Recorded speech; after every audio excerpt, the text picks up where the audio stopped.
Hi, my name is Elle, and you're listening to Specimens Podcast, a show where I speak with conservationists about the hard work they are doing to help protect our beautiful planet. Today, I bring you a really fascinating and aspirational conversation about, and here's a sentence I never thought I might say, beaver reintroduction in London. This incredible work is being championed by vet and conservationist Dr. Sean McCormack, and a lot of the reintroduction challenges notions of traditional conservation in favour for something a little bit more wild. And so we talk about the complexities and nuances of that, how beavers can reshape the landscape, and a world in which we go back to nature. Sean is utterly brilliant, hilarious, and a fantastically charismatic speaker. He does a lot of presenting of his own, so find him, follow him, and continue to follow along. But also stick around to the end to hear about my experience actually visiting the site in London to meet with Sean and the beavers. Just very quickly at the top, there is a brief mention of suicide in one of Sean's answers towards the end of our conversation. Sean, I'm so excited to have you here for my podcast. Thank you so much for giving up your time to speak with me this evening. How are you doing and what's new with you? Yeah, thanks for having me on. It's great to chat always. I love your work, as you know. What's going on with me? I've had a day off. Well, I say day off today, but I've been doing busy beaver things. So I was showing around two tours today on the site. The London Wildlife Trust volunteers and Climate Change Committee came along to see just what our beavers are up to. Okay, well, you've already hit all of the kind of major keystone topics, if you like, if I can use that word. Oh, nice. See what I did there? But we're going to get straight into it because, I mean, you've got so many different hats that you wear. You're a vet, you're a conservationist, you're an enthusiast, amongst other things, podcaster, etc. And I'm going to plug everything that you do after in the show notes. But let's start with, how did those paths come together? Yeah, quite by accident. So not really by design. I think I was sort of like very early on as a child, as I'm sure many of the guests on this podcast are, just absolutely enthralled with nature and living things, plants and animals and ecosystems and just being outside exploring. Um, I can think every adult in my life probably said to me, like, well, they probably thought that I was a bit of a weird child. I'm sure people can relate to as well when they're that fascinated with nature. But they always said, like, what do you want to be when you grow up? And I knew I wanted to do something to do with animals. And all I knew at that stage was, I said, I'll be a zookeeper or a vet. And then every adult's response was, ooh, it's very difficult to become a vet. And I was like, screw you, I'm going to be a vet. And I suppose, was very, like, determined from an early age to become a vet. Knowing what I know now, I suppose, about veterinary medicine and the industry and the problems with people's pets and pedigree breeding and all these things, I don't know if I would become a vet, knowing what I know now. Nature and wildlife really was the true passion, and I did manage to merge those careers because I became an exotics and zoo vet. So I merged kind of conservation and wildlife and that with my veterinary profession. But I kind of changed my career trajectory a bit, and I left clinical practice and moved into an industry role where it was just much more sociable hours. And then I got back to what I truly loved, which was nature conservation, when I had that more time on my hands. And now, yeah, veterinary pays the bills, and wildlife brings me joy. I feel as though, having worked in the science side of it and now going into more of kind of a creative approach, it gives you such a full, well-rounded vision of the natural world. Yeah, I was speaking to a friend of mine about this last night and just saying, like, but despite being a scientist, like, I did my undergrad degree in animal science, I explored, anatomy and physiology, which you love. And I just really love the science and the biology and all that kind of side of things. But I'm also a very creative person. And I think, yeah, I was saying to my friend last night, I was like, I need to get out that creativity more, and I need to get less stuck in the kind of like boring paying the bills job. And I want to do a bit more, I want to be free, Elle. I want to be free of the shackles of capitalism. Well, I mean, talking about your creativity and how you can kind of grow that, you have become a strong voice for species reintroduction, which is a topic that you've outlined at the top. But I'd like to crash course this for people that might not know a huge amount about it. And I fear this is kind of moving back into the science a little bit. That's all right. So what is reintroduction? What does it actually involve, and why is it becoming such a central part of conservation strategies today? Yeah, great question. And it can be quite controversial, I suppose, can't it? So people are very interested in it. I think, firstly, it's useful to kind of say, or maybe distinguish between traditional conservation approaches to saving nature and rewilding approach to saving nature. And species reintroductions often get all the headlines on rewilding, but they're not. It's not the main part of rewilding. It's just a small part, but it gets the news stories. It's like the exciting bit, especially when you're dealing with large, charismatic mammals and things like that. But traditional conservation kind of approach, and this is no criticism, I've been involved in traditional conservation all my life. Traditional conservation is really putting in management, whether it's habitat management or species management strategies, to arrive at an end goal, normally maintaining the status quo or trying to preserve or sometimes enhance or boost numbers of certain species. But it's very targeted. It's very curated, and some would say it's kind of like gardening nature and controlling it and maintaining nature in a static state with a single goal in mind, often a single species in mind. Rewilding, the movement of rewilding has kind of been around now for 15, 20, 25 years, and growing at pace and becoming extremely mainstream, I would suppose. And that's a much different approach where you don't have an end goal or an end point in mind with targets on X number of this bird or, X number of this butterfly or whatever. You go, actually, we're going to allow nature to take over control. We're going to maybe facilitate some of the processes that would happen in a dynamic, changing ecosystem, but we're not in charge of it anymore, and we're not necessarily controlling it or trying to wiggle it a certain way towards our end means. And what that releases is a huge amount of freedom and often an incredible result that things you didn't ever anticipate happening start happening. And that's where kind of, I suppose, species reintroductions kind of hog the limelight a bit in the rewilding story, because often the species that we're reintroducing to a landscape that we normally have eliminated them from through hunting or persecution or habitat loss or whatever, we're reintroducing those species because every single part of an ecosystem is functional and has an effect on everything else around it. And often the species we're putting back are the ones with the most impact. So things like beavers, described as a keystone species, they manipulate the landscape and benefit a lot of other things.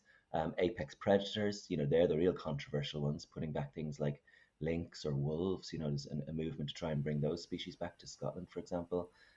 Huge amounts of opportunity for human conflict there. But actually putting back apex predators has a trophic cascade effect in the landscape, where then the prey species start behaving differently, numbers are kept down, habitats start to bounce back from overgrazing, for example. So there's reintroductions, are a way to sort of kickstart functioning healthy ecosystems again. Whistle stop tour. No, it's fantastic because there are so many things that I could ask you, but I'd like to drive it home a little bit because we could kind of talk about the much wider lens a little bit later. But your work with the Ealing Beaver project, obviously talking about one specific specimen. Yeah. Talk to me about that work, your work with the project, and also beavers. Tell me everything about what beavers' functions are in the ecosystem and how that can ultimately lead to better biodiversity and habitat in a greater sense. Right. Do you have 2 hours? I mean, I do, whether the listeners... I know. I can't tell you everything about beavers. I'm still learning about beavers. I've got I have a book pile and it's piling up, and I'm constantly learning about new beaver books, and I'm like, oh my God, I didn't know that about We'll beavers. have to do an episode just on beavers, okay? Yeah. So to start with, beavers, I suppose my story with beavers is they've kind of popped up in my life throughout. I remember, reading, absorbing, wildlife books as a boy, and whenever we went to the shopping centre, my mum would be like, oh, he goes into the bookshop again. Yeah, I can have a book. And I remember reading that there was beavers in Britain on UK wildlife books, and going, oh my God, I thought beavers were only in the wilds of Alaska and Russia, and where I'd kind of seen them depicted before. I couldn't quite believe that there was beavers in Britain. No beavers in Ireland, sadly.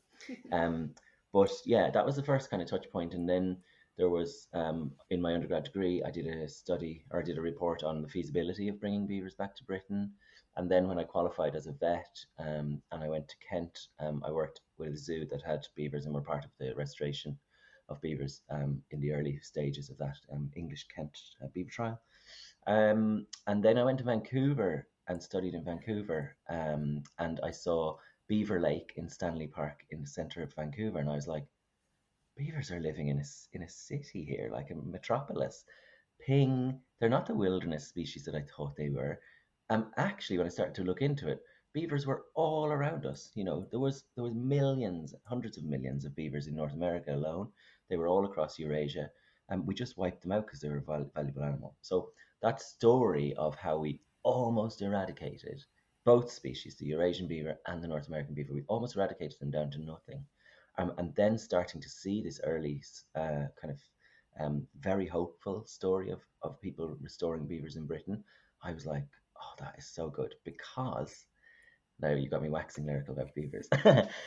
Beavers they're just an incredible species that has this magnified effect, unlike any other mammal, I would say, in Britain, on its landscape, and creates niches and habitats and dynamic, changing, incredibly complex wetland systems that have all manner of benefits for biodiversity and other species, but also for us, you know, and our society, if we learn to embrace them and learn to live with them.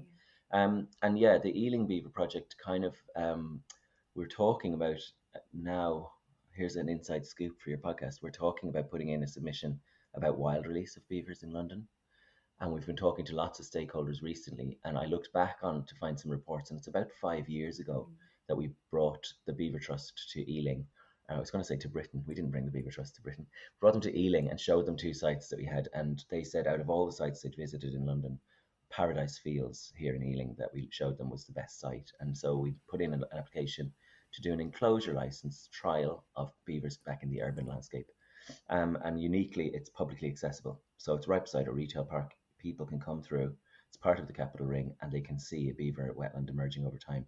So it's been incredible burden of work. It's taken a lot of time and energy. It's a collaborative project. I'm just the project license holder, but there's a whole army of volunteers, and there's a collaboration between my group, Ealing Wildlife Group, Citizen Zoo, who are a fantastic group, bringing communities into kind of rewilding projects, a Horse and Farm, which is community farm, and Ealing Council, and then we're supported by Mayor of London and Beaver Trust as well.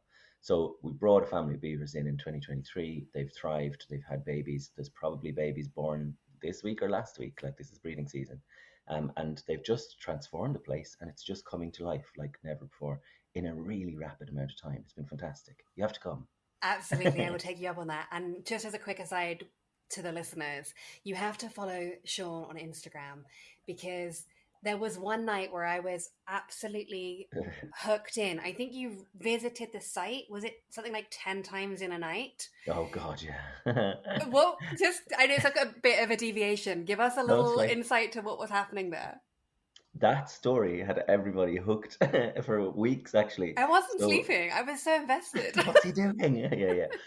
Basically, these beavers need a little bit of management because they're in an enclosure, and the adolescent female who was born in 2022, this spring would be the kind of natural time that she might disperse from her parents, because they live communally for about 2 or 3 years, and then the young either get pushed out or they kind of leave of their own accord. Because they're behind a fence, we had 2 options. We could either bring in an unrelated beaver to pair up with her and live also in that enclosure, but slightly risky, and that he might get beaten up. Or we could bring her to another beaver. So we found an unrelated bachelor beaver in Wales, and we tried to do an arranged beaver marriage, but she was having none of it, Elle. We were trapping, I was trapping, started in December and all through January and into February. And I was going down there whenever I got the alert on my phone, you know, that just there's something in a trap, you know, could it be a beaver? Is it our target beaver? Is it a fox? We got foxes a few times, but most of all, we got Dad. Dad got caught 9 times. And I was joking about it earlier on the tours. I said, like, why wouldn't he? People were like, was he stupid? Why did he get caught 9 times? And I said, he got caught 9 times because he realized that he had a night off from doing any work. He got away from the wife and kids. He had a dry straw bed. He filled his belly with apples and carrots, and he got let out again in the morning to go to bed. Why wouldn't he go in 9 times? So we had 3 traps, and he was constantly going in. I got to know him really well I was like, bless. oh, it's you again, is it? I am bloody sleep deprived because of you. Going down there in the middle of the night and early mornings and all this. So yeah, it was a saga. It didn't work, and we're going to have to resume trapping this autumn and try and catch our girl. So keep your eyes on if you're listening, because it was definitely a saga worth being invested for.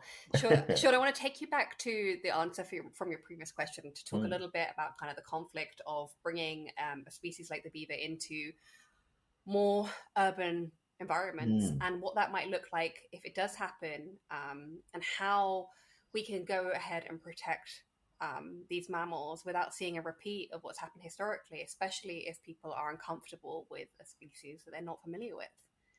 Yeah, it's a great question. We sort of said at the very beginning of this journey, we said to the council that bringing beavers back is a positive thing, because just from a very kind of utilitarian functional point of view, Paradise Fields was already earmarked for engineering works to alleviate urban flooding downstream. Okay. And we said to the council, hey, we've got an idea. We'll put beavers in for 5 years. We'll see what they do. I can guarantee you they will achieve the same aims, and they'll probably do it better, quicker, more sustainably, with less petrol and cement and diggers and earthworks and all that. So we were lucky because Chris Welsh, the leader of the parks team, was Canadian, and when we said, can we put beavers at Paradise Fields, he said, okay. He was all aboard the beaver train already, being from Canada. But the other bigger picture thing that we kind of put on Natural England when they were hesitant and they were like, I don't know about a publicly accessible urban beaver trial. Seems a bit risky, or is it warranted? We said, hang on, 83% of people in England live in towns and cities, and nature shouldn't be exclusively, accessible to only rural people or people with wealth or people with land. There's a huge density of people living in urban Greenford that don't have a garden and don't have access to green space. And we want to bring nature back into the city and show people that nature deserves to be there in its own intrinsic right, but also can actually alleviate flooding, clean our air, provide beautiful spaces for our mental well-being, bring back biodiversity that's clinging on these urban green fragments that we've left aside in our heavily populated landscape. And that's so important. And I think it's, again, this thing of like shifting baseline syndrome where we forget what was there before. And beavers were there before, and we were really at pains to say we're not reinventing the wheel here. Beavers live in towns and cities all over the world. I've lived in Vancouver. They are in Vancouver. I've been to Berlin and Munich. There's beavers in the heart of the city. There's beavers living in Perthshire. There's 2,000 to 3,000 free living wild beavers in Britain right now. And we said to Natural England, it's only a matter of time before they come back to London of their own accord. There's a wild population living in Kent, and they're in North Kent. They're in Oxfordshire to the west. So let's learn to live alongside them now, and let's learn how they interact with and some of the nuisance effects that they can cause around urban infrastructure and how we manage that. And again, we're not reinventing the wheel or starting from scratch. All of our European neighbours have brought back beavers basically over the last 50 to 70 years, because they realise the value of this species in the landscape. And they've learned how to live alongside them. Same in North America. So, we had an outflow grill that was taking all of the water from site, and the beavers were damming it and blocking it up. They don't like to have running water leaving their wetland. We put a flow device on that and a grill around it to prevent the beavers from damming it. And we allowed the beavers to elevate the water level to the comfortable level that we had. And we're showing that basically harmony and coexistence is possible. And if you're worried about trees, you can protect trees easily. If you're worried about flooding the wrong areas, you can manage beavers, encourage them to other areas or discourage them from certain infrastructure. So yeah, it's really about preparing for the glory days when we have this species back on every river catchment in Britain again, and ecosystems are thriving as a result, Yeah. And it is very aspirational, but it's very ambitious as well. And with the fragile state of our ecosystem and the way that we've decimated the natural world already, what would you say to counter the argument that people should be focusing on protecting the species that we do have and the endangered specimens that we, currently have, rather than trying to focus our efforts and potentially, money into bringing back the ambition of reintroduction? Yeah, that's the conflict between traditional conservation and Okay. rewilding sometimes. And I, as I said, a massive fan of traditional conservation approaches. But we do need to actually just like take stock a bit and go, 1 in 6 species is under threat of extinction, plant and animal, in Britain. So although traditional conservation has clung on to these species in little isolated pockets and populations, nothing's doing well. Nothing's doing well. No. Well, there's a few things doing well, right? There are success stories. I am an optimist, by the way. I'm not a pessimist. I'm not all doom and gloom. Nothing's doing well. That's just a bit of a stirring the pot. But traditional conservation is great, and traditional conservation will be a brilliant aid to allow species to actually pop back up out of those nature reserves and areas that have been managed that way for them once we start restoring ecosystems. But we need the ambition, and we also need the scale. Yeah. We can't just keep clinging on to a hectare here and a little island nature reserve here with a little population of something numbering in the dozens. That's not how ecosystems work. We need bigger, better, more joined up is kind of the rewilding thinking. We need to be ambitious. We need to start connecting areas, and we need some of those really influential species back in the landscape to start that cascade effect, those trophic systems that allow ecosystems to actually function. So I don't abide this thing of, oh, we shouldn't do that because we should be focusing all the energy here. We need to focus the energy everywhere. But actually, what rewilding does, and sometimes what these bigger, sexier projects do, is bring people in and get people interested who aren't interested in traditional conservation storytelling. And I think the rewilding movement has really been so successful because it is about wonderful storytelling and capturing people's hearts and giving people hope. And I think that's what you need to do. We need conservation optimism now. We shouldn't be poo-pooing ambitious ideas and saying, but what about these things over here? Let's get everyone realizing the value of everything in the bigger picture. And I think that's what these reintroductions do, and rewilding movement in general does. And Sean, a lot of hope is down to outreach and activism, but a lot of that comes at a cost of emotion and effort and time that often is kind of underfunded and can be emotionally very intense. What keeps you driven? What keeps you going personally in not just the beaver reintroduction, but generally as a wildlife enthusiast and to remain as an optimist? It's difficult sometimes, isn't it? Absolutely. Yeah, believe me, I go through my ups and downs, and sometimes the downs are quite low. And I think the thing that keeps me motivated and going is bringing people along with me. So, sometimes in the conservation sector or the nature sector, there can be a little bit of kind of gatekeeping, and there's a traditional audience or a traditional image of who is involved in conservation. And there's a problem there because unless the whole nature sector and the conservation industry starts to embrace diversity and bring new people in, people often who have been excluded or have had little access in the past, it's going to get stuck in its old ways, and it's not going to be successful. We need to start bringing new people in. So what's been the most powerful motivator for me in Ealing with the work we do, because beavers are just the icing on the cake. We've done loads of work for 9 years now in Ealing on lots of different species, but we operate a 3Cs ethos. So it's conservation, community, and collaboration. So it's not just about the conservation project of 2 or 3 of us from the team going out and putting up owl boxes, or talking to the council about not mowing our meadows or whatever. It's about going, hey, we've got this event on Saturday. Everyone's welcome to come. We actually have an event this Saturday where we're putting harvest mice into people's hands and getting people to release harvest mice back into the wild.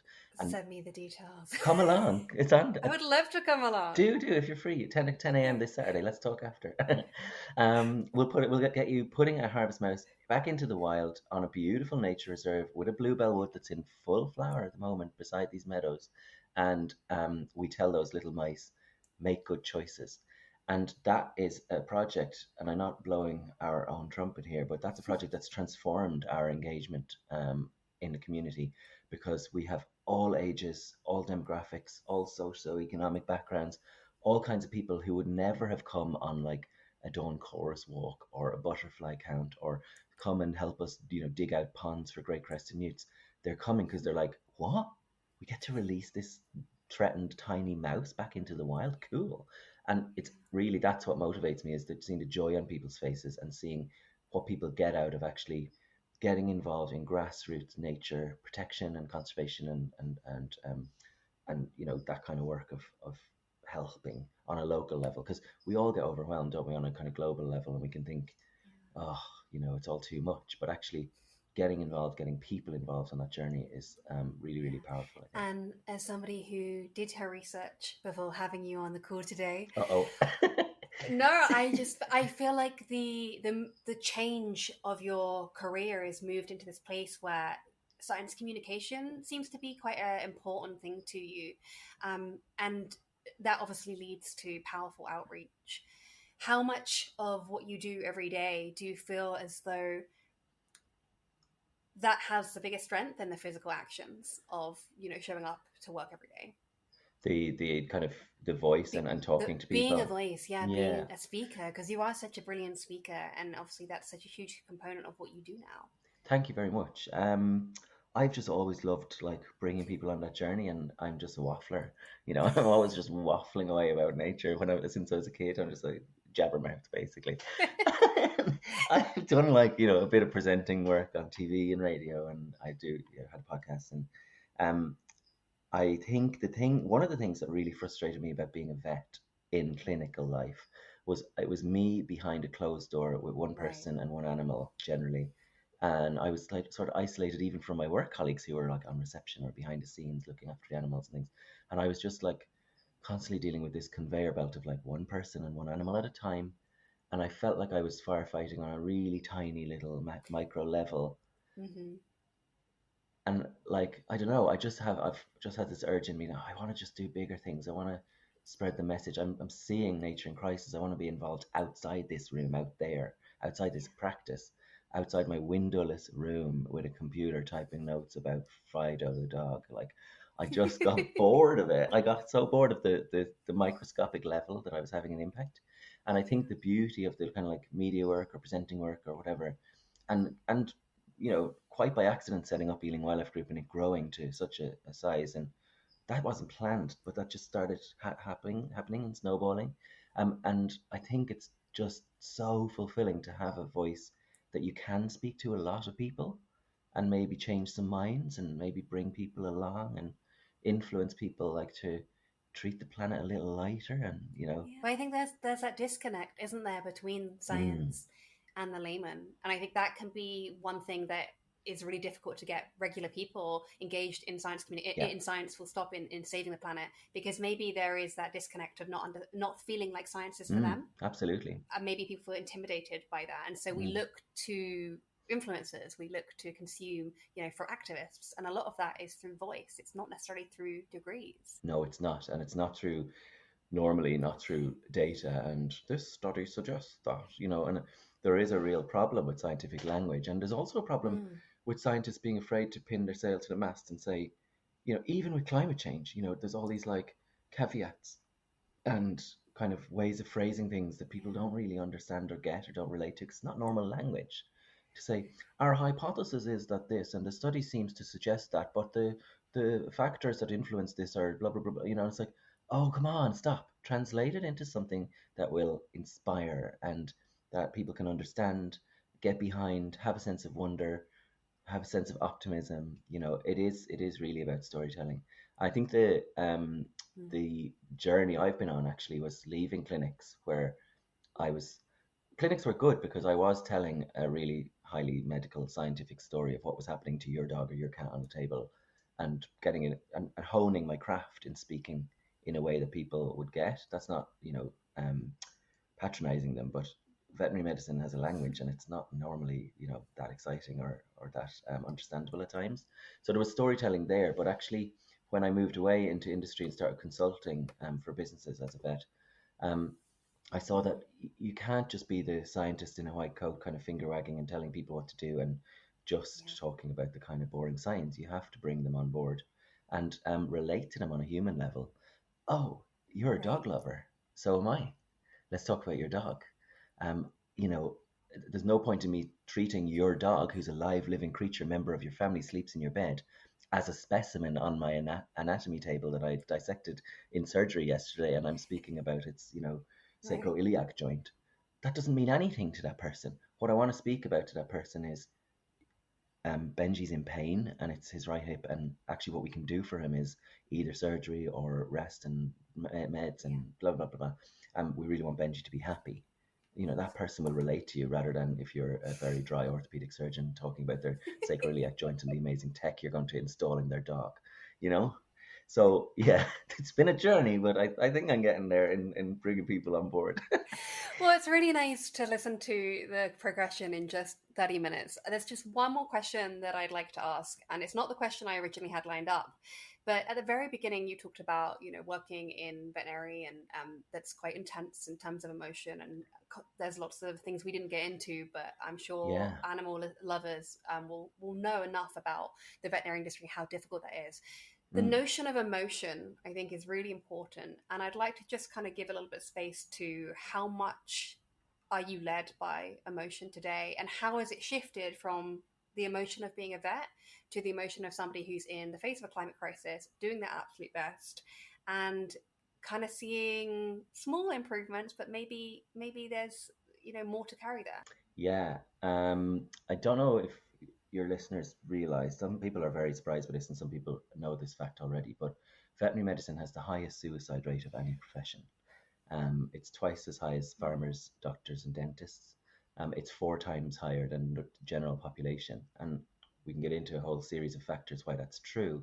One of the factors why it's true is that it attracts, because of grades and everything and how difficult the course is, it does attract um, a person that excelled academically or really tried very hard academically and isn't used to failure.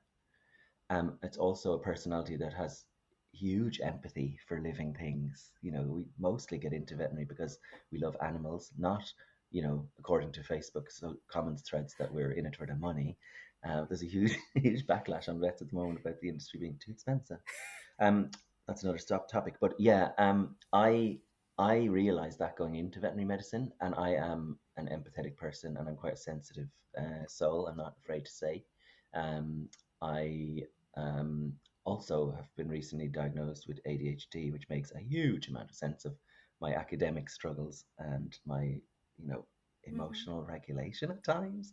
I have a strong sense of justice, and I really am a bit of a battler, and lament the state of the planet and what we're doing to people and things. So emotion is hugely, hugely powerful, and I do have to sometimes try and regulate it and go, Yeah. Sean, you can't solve every problem, or you can't battle with all of the idiots in the Facebook comments thread because you'll go I love mad. to watch you try, though. So I sometimes have to.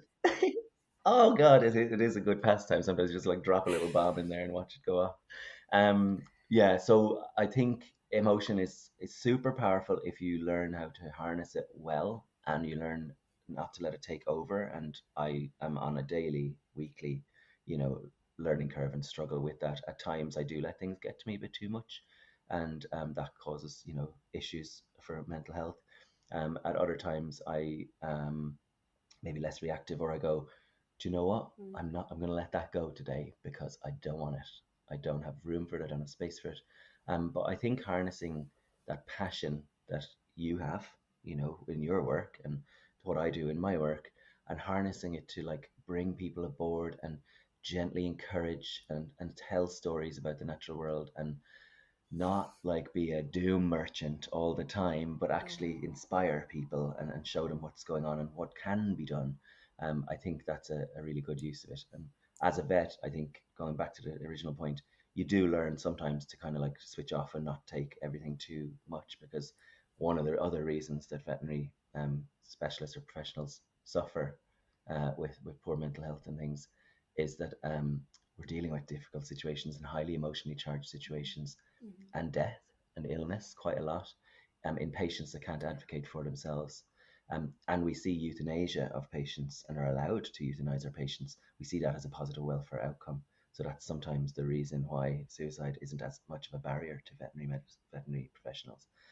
So yeah, I think it's taught me a lot about the power of emotion and how important it is, but also just how to be very hyper aware of it. And that's also taken some therapy over the years, which I'm a big fan Well, of. Sean, you've given us so much to take away, and I do appreciate you being vulnerable, especially in that last answer. There are so many different lines of inquiry I have for you. Honestly, I could talk to you forever, but I'll have you back. And I just want to say a huge thanks for giving up your time, and It's thank been you so great. much for being on my podcast. It's been lovely to be on, and I'll see you on Saturday for releasing some mice. I cannot wait. Cool. So I promised I would tell you about it at the start of the episode, but I was so fortunate to be able to join Sean down at the site to have a look at the beavers. It actually wasn't on the day of the Harvest Mouse release, as I wasn't able to attend that. But a couple of weeks later, Sean was hosting a private tour one gorgeous summer's evening, so I snapped up the opportunity to join them. And there's something absolutely bizarre and incredible about standing in a nature reserve in the heart of London when you can hear ambulance sirens rushing past and rolling traffic and the honks of impatient, tired commuters. And in front of you are a family of beavers just bobbing about the water, just minding their own business and doing beaver things. It was the most incredible experience. The beavers showed themselves quite late in the evening, so we had an hour or two of suspense waiting to see if they would show themselves. And honestly, it was just the best. I cannot recommend enough the experience of seeing beavers in the wild. It is just so special. And this was a total lifer for me. I mean, I'd never seen a wild beaver before. And when I thought about seeing one, it certainly wasn't in Ealing, that's for sure. So thank you so much to Sean, not only for hosting and facilitating that, but for all of your work doing incredibly important conservation work and for finding time to talk to me for this episode. If you would like to follow along with Sean's adventures, he has a link tree that I've attached to the show notes that has individual links to all of the platforms you can find him. But his main handle is Instagram, and that's at ThatVetSean.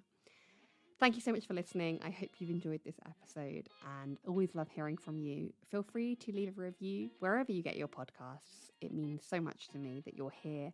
Thank you, and I'll see you next time.